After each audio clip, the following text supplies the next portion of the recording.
Sofia Jakobsen. And we're seeing Hugh as we take a look at the replay here. The ball in for Morgan. Carly Lloyd, in between two defenders, is able to just get something on it. Lindahl with a great reaction save. Pugh's starting to come in a lot off that left flank, isn't she? She's creating space for Klingenberg out on the left flank. But we're seeing what Mallory Pugh can do on the ball, picking passes around the edge of the 18-yard box, aren't we? She has such tremendous potential. I just like her patience, though. She waits until Alex Morgan is the best possible position, and then she lays off the pass. Spoke to her about her goal in Manaus yesterday. She said it just felt like any other goal, and then she got back to the hotel, turned the phone on, and saw the amount of Twitter messages, text messages that she'd received, friends and family and from all over the world. And I think the reality, the enormity of it dawned on her. Here's Carly Lloyd skipping around Swedish challenges, and here's Klingenberg once again forward on the left-hand side, switches to the right foot. She got something magic in the toolbox here, working against Samuelsson. Back it goes to Long. Long chips it towards Carly Lloyd in the penalty area. Just a bit too much on that. Half an hour gone. Ali Long is looking to pick out Carly Lloyd in behind Sweden's back line. Just too much weight on the pass.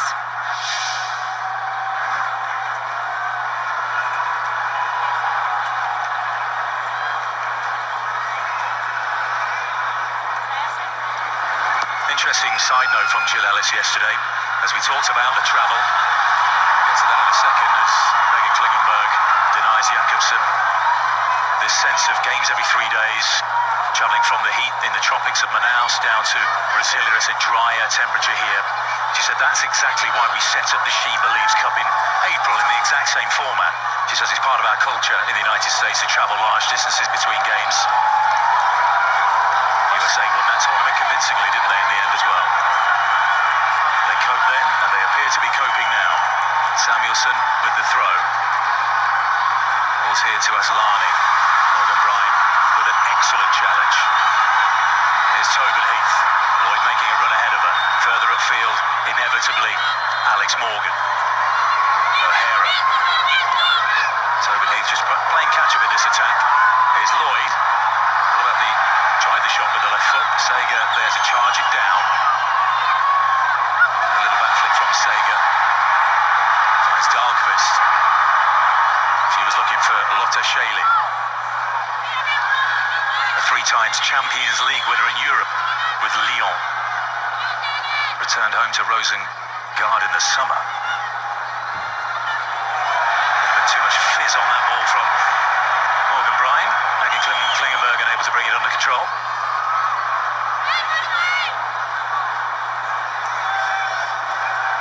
She went back to holding midfielder at her field against Colombia in the last game, Morgan Bryan, a position that she played in with great success, starting part-way through the Women's World Cup last year. She has been nursing hamstring injuries so far this year. She played 65 minutes the other night.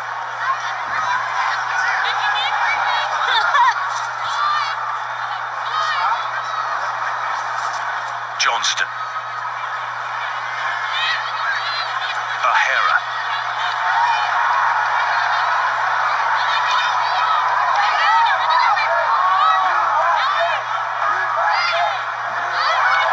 Tried to find Heath.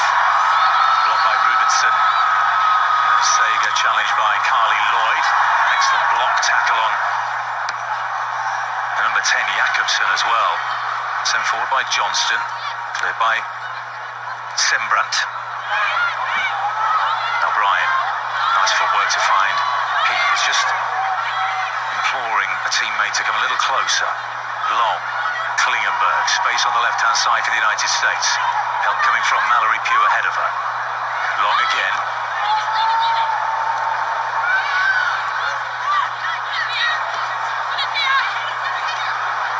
Johnston. Lofts the ball out to Klingenberg. Sails over her head and out of play. See the hustle of Carly Lloyd. That's what I'd like to see out of all the players on the United States team. They've had They've got some player rest in the last game, rotated the squad. Just in those little challenges, that's the mentality that the US is famous for. Here's Shaylin for Sweden against Johnston. Gets the ricochet. Shaylin again. The cutback. Johnson gets back, recovers well, and concedes the corner kick, the second for Sweden. Shaylin, one of the best forwards in Swedish history. Not as fast as she used to be, but she's really good at 1v1s and moving laterally. Good recovery run by Ali Long to prevent the service in the box, but the United States gives up a corner kick, and this is Swedish strength. Look for Nila Fischer, look for Caroline Sager. Those are going to be targets if they decide to serve it in between the 6 and the 12. Excitement for the local fans, most of which are housed in the shaded end behind Hope Solo's goal. Shaylin to take it. A test on set pieces here for the United States. And the referee strides over for a chat with that group of players just beyond the penalty spot. Ali Long being spoken to. Now has Long got the job of marking Fischer here? Yes, I think she does. She lost Renard a couple of times in the game against France. Lofted into the area, there it goes. The header clear by Bryan is a good one. It is picked up by Dahlqvist. She chips it into the penalty area. The flick on by Blackstenius. Hope Solo's off her line to punch clear. And Sweden just pegging back the United States here at the moment. Dahlqvist again. Their best spell of the game so far. Rubenson. Aslani. Angle ball in. Good sliding effort by Johnson to deflect the ball to her goalkeeper, Hope Solo. It's really just a sustained attack that Sweden's able to have on every single set piece. It's never one chance and done. It's continual reservice and reservice, which requires excellent concentration by everyone in the United States team. Heath. The reverse to Lloyd. Nice footwork against Rubenson. The cross is a cut back towards Mallory Pugh. Jakobsen got the ball clear. Samuelsson was there as well. Here's Klingenberg. Blackstenius has tracked back for Sweden. Here is Julie Johnston. Pokes it out to the right-hand side. But Tobin Heath on this occasion was more in field and Lotta Shaylin could clear. Miscued by Dahlqvist, and the United States have a throw. Carla Lloyd with a nifty little footwork. That's one of her 3 moves that she loves to do. She gets the defender to stand up a little bit and then accelerates out of it. Defender can't keep up with them. She's done well against Sweden. There was a tournament held here in this very stadium in December of 2014. It was won by the host Brazil. She scored 5 goals in 4 games in this ground, so it's familiar territory for her. Many of the current Olympic squad featured in that tournament.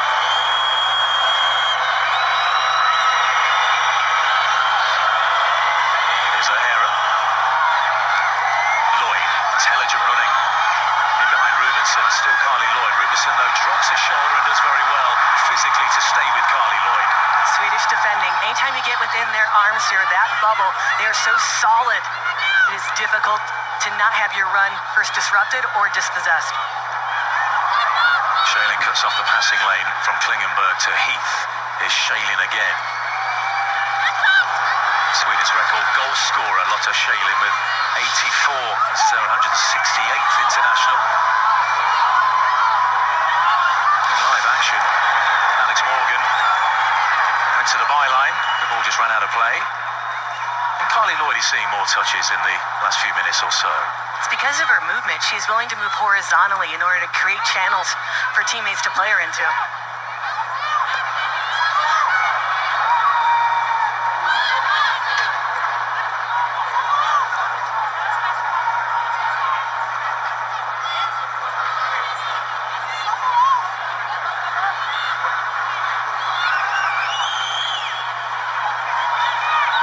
Fischer finds Samuelsson. Sauron wins the header, but it falls here to Sager. Dahlqvist. Looking for Shaylin.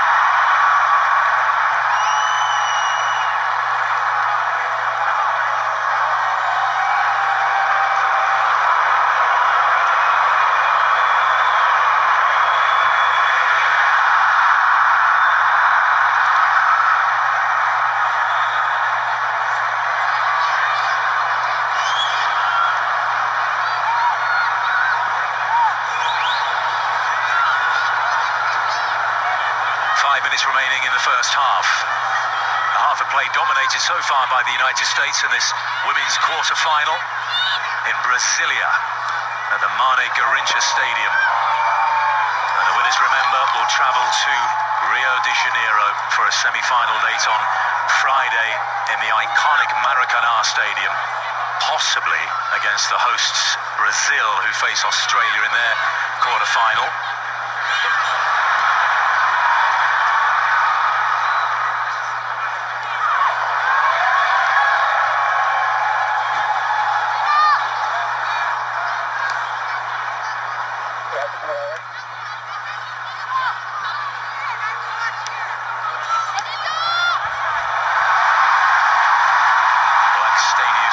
On the charge and wins the corner kick against Julie Johnston. Sweden's third. Jakobsen was coming in at the far post, as we've seen a couple of times already in the game.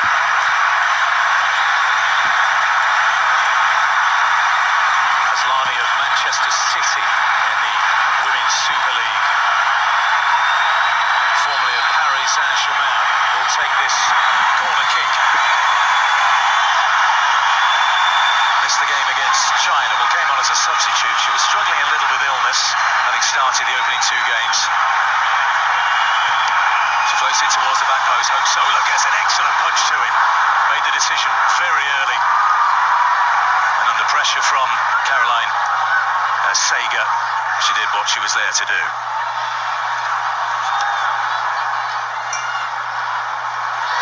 Dahlqvist keeps the ball in play. Sager. Samuelson. Sembrant of Montpellier in France. She missed the middle group game and the 5-1 defeat to Brazil. Emma Berglund started with Neela Fischer. Asllani tried to release Jakobsen on the left-hand side. Let's take a look at Hope Solo's work here. Her eyes on the ball the entire time. She gets to it first, and I think that was a good decision by her, because Kelly O'Hara had been beat by Sager, who is excellent in the air. Her timing and then the power that she's able to get to it. She's has some of the best technique in the world on reading those flighted balls. She said of the initial mistake against Colombia, Hope Solo is part of the position. I don't wish it on anyone. Being a goalkeeper is extremely difficult mentally, but I've been around long enough to know that these things happen. I've learned to have a short-term memory. Carly Lloyd says she's in good spirits. She's fired up. Rather it happened now than in the later stages. Stick around for half-time. In a few moments' time, Angela Hucles breaks down the first half. Plus, swimmer Ryan Lochte joins Carolyn Mano in the studio down in Rio. I look forward to that at half-time of this eagerly contested quarter-final between the United States and Sweden. Here's Mallory Pugh. Can the USA take advantage just before the break? Carly Lloyd. Alex Morgan in a wide position, floats the cross. Furthest forward is Morgan Bryant. That ball may spin kindly for the United States and goes out for a throw-in rather than a goal kick.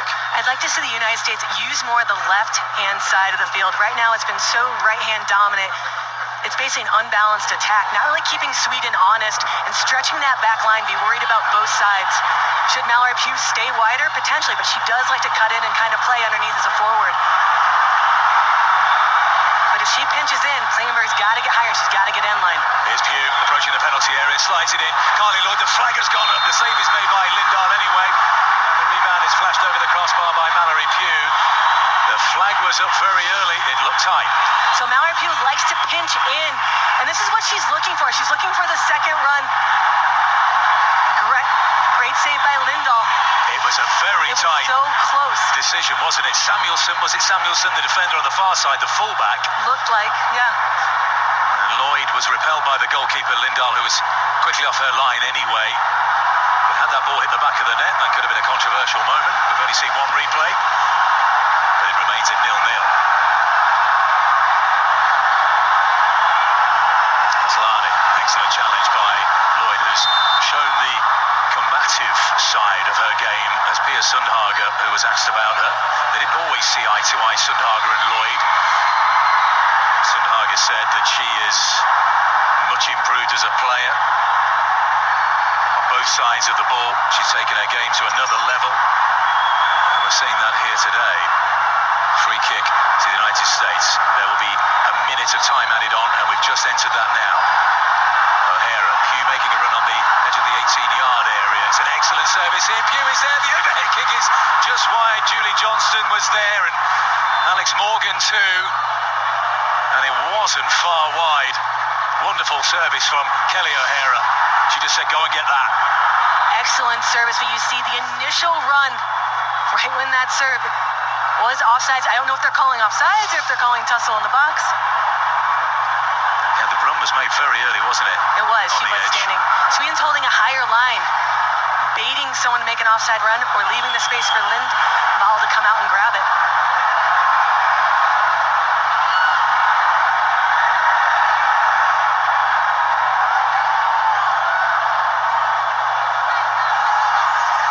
Here's O'Hara. Forward it goes again towards Morgan. And we'll see how the United States handle the pitch conditions attacking the goal away to our left in the second half. All square in Brasilia.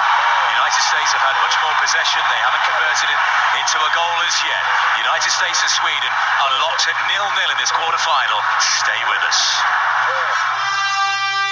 Today's game is brought to you with limited commercial interruption by McDonald's, supporting athletes on their journey toward Olympic gold. Excuse me, I think there's a misprint. Oh, model year-end clearance event. Looks right to me. Shouldn't it be clear? Clearly, it is time to get a great deal and a reward card on this turbocharged Jetta. Got to make room for the 2017 models. It is a clearance event. Why is that so hard for people to understand? Seems clear to me. Clear to me. Ready for a test drive? Whatever you want to call it, don't miss the Volkswagen Model Year-End event. Hurry in for a $1,000 Volkswagen reward card and 0% APR on a new 2016 Jetta.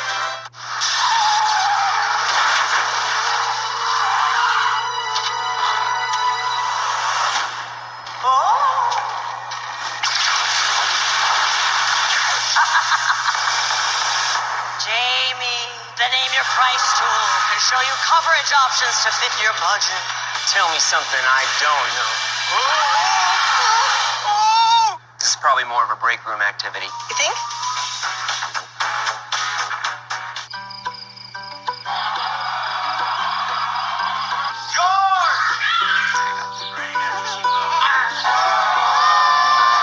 Wait. Good. That's good. Oh, go.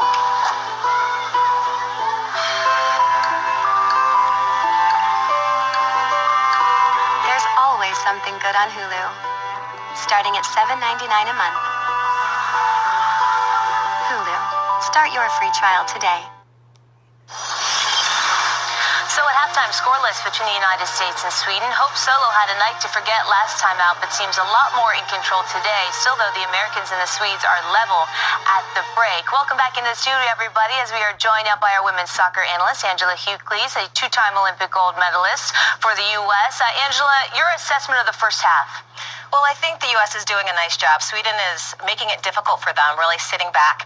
That's what they expected, though. And I think the United States really just needs to stay patient.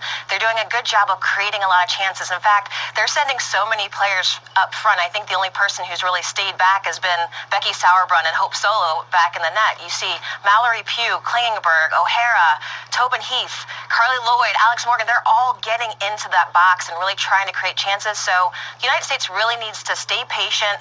The goal will come as soon as they get the first one and really do a good job of recovering defensively as well.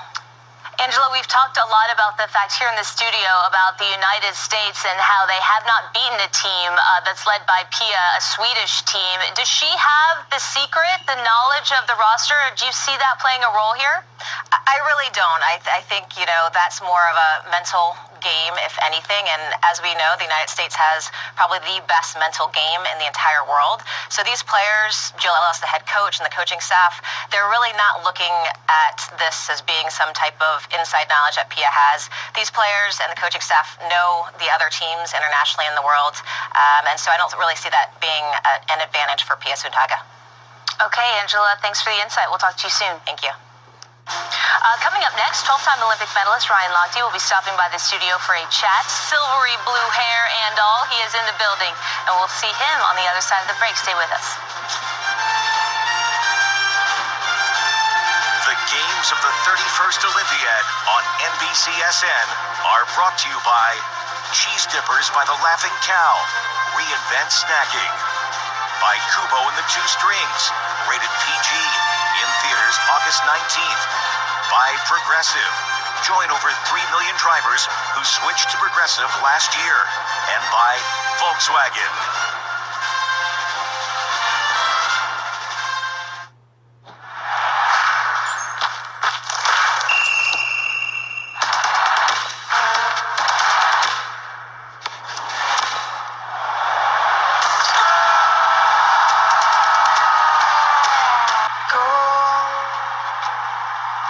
Slumbers fill your eyes, smiles await you when you rise.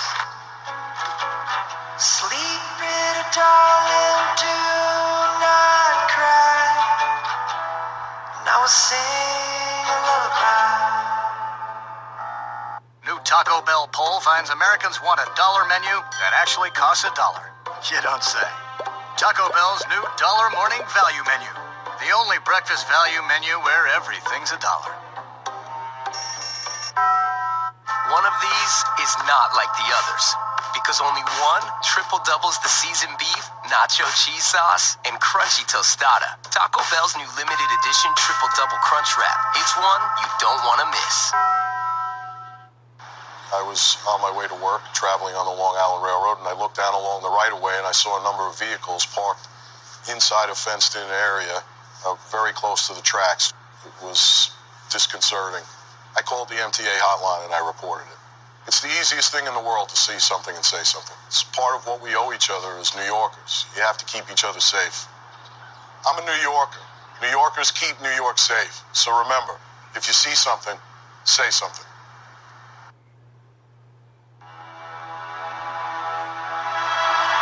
Talking about Ryan Lochte's incredible Olympic career, 12 medals. And he's going to do it all.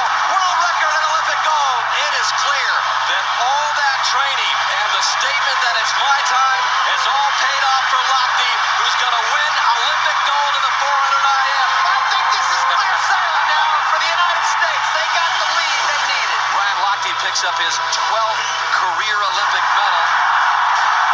This was your last swim here in Rio. It's been a long journey. And finally, take a breath. Who knows? I might be back. Ryan Lochte has had plenty of mic drop moments over the course of his career. He joins us in the studio now, the world record holder in the 200 IM, placed 5th last night. What happened last night? Everything was going good. I was feeling good in warm-up. Leading up to the race in the ready room and everything, and then the first half of the race I felt fine, and then I don't know, something happened in that exchange from backstroke to breaststroke and just felt like someone jumped on top of me and I was just carrying two people. So many people have talked about the rivalry between you and Michael Phelps. Yes. I'm just curious, how many times do you think you said the words Michael Phelps over the course of your career? Like, if you could guess, like 1,000, 5,000, 6,000? I think today, doing all the interviews, I think today I've said it at least 500. Yeah, Yeah, so like somewhere in the millions Yeah. over the course of your career. It's something that we've enjoyed watching, and we've seen what he's been able to accomplish at the Olympics. But that being said, he retired, he came back, he went to rehab, he had a family, he had a lot of time to kind of reset. Every time we see you, you're in the pool or coming back from an injury. Seemingly the last decade, you have stayed on a strict schedule of training and recovering and swimming. Are you tired? I am so tired.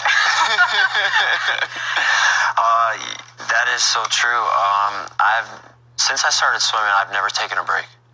I've never taken a real vacation. Never.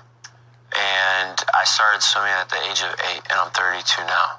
So out of all those years, not one single break. I think my longest break has been a month. Are you telling me you've never taken a vacation since you have been 8 years old? Yeah, never like a true vacation where I'm going somewhere and I don't have contact with anyone. I'm just at peace. I've always been going to other places like Bahamas or like Paris or something for an appearance. Right. It was always doing something, and it was never like my time. So what are you going to do now? Are you going to rest? Are you going to reset? You called that Michael Phelps was going to be coming back from Rio. Do you think he's over yet? I mean, are we building these final battles too soon? Are you going to do the same thing and we're going to see you guys in Tokyo? I said that he was going to come back for 2020, and he was like, no, I'm not. But I've heard that before so many times, so I think he will come back. I know I want to, but first I need to take a mental break, and that's what I'm going to do starting last night. Okay, cool. I'm definitely going to take a break, unwind, let the body, let the mind recover, and then get that drive, that hunger back in me, and start. Will that come with a different hair color as well? Are you gonna change it? This, what you have, is this gonna stay? All right, well, I don't know think what about it. I don't know what it is right now. Yeah, just think about it. We're not really sure what color it is right now. Ryan, thanks for being with us. Get some sleep. We'll talk to you at some point. Thank you. All right, the second half of the U.S. against Sweden is still to come. The winner takes place in the semifinals, but at the half, it is scoreless. Hope Solo doing a pretty good job so far. We'll have more right after this.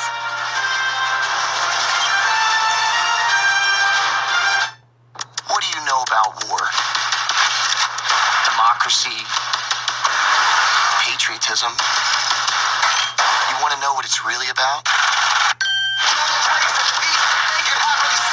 How did two 20-something young men land a $300 million Pentagon contract? You still want to know what it's really about? War dogs. Sorry, don't worry, I have to go first. I'm American. Rated R. Right. Ready, set,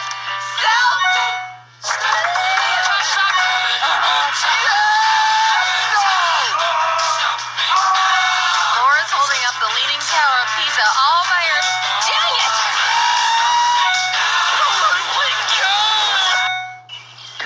What? Come on! Free up space and never run out of storage again with Google Photos. Today, we're talking about automotive awards. Which one of these awards appeals most to you? Top safety pick, mid-sized car, and SUV. Most dependable means a lot to me. The green car, because I like fuel efficiency. What if there was a car company that received all of these awards? One company won an award in all these? Chevy. Chevrolet is the most awarded car company of the last 2 years. I love it. It's fierce. How would you sum this car up in one word? Incredible, amazing,